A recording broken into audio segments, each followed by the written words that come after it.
Kung gusto nyo malaman kung saan ang bilihan ng mura at legit na helmet, panoorin nyo to guys.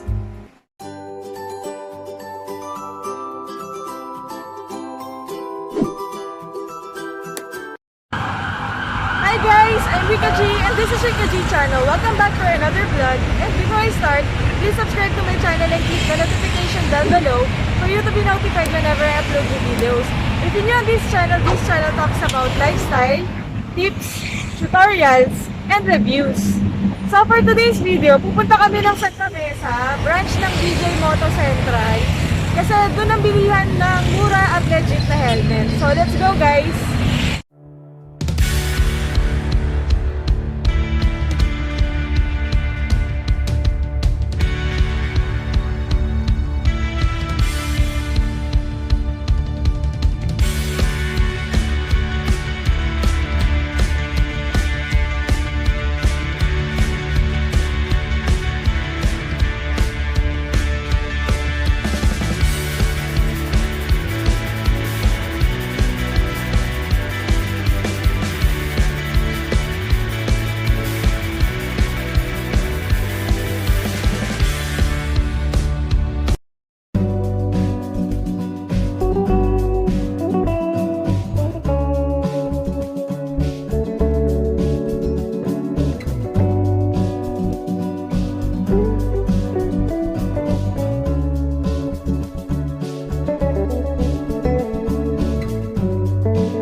Ayan guys, inabot na kami ng ulan, ang lakas pa uwi. Ang tagal kasi mamili ni Jopri, parang namimili ng sapatos tsaka bag na babae.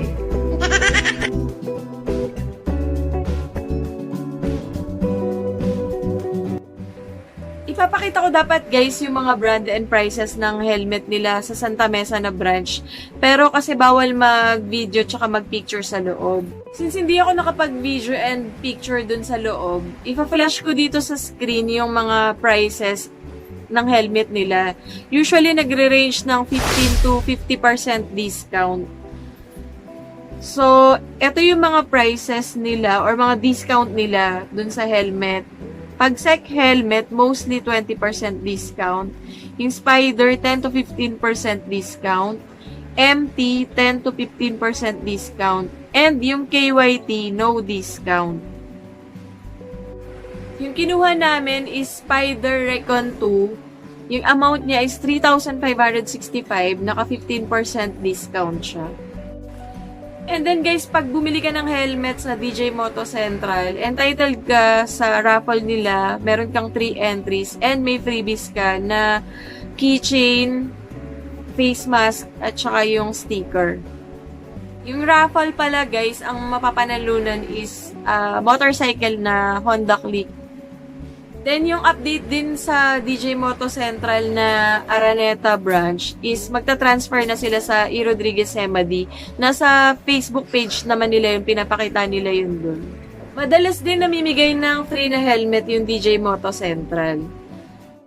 So, that's it guys. Thank you so much for watching Rica G channel. Bye!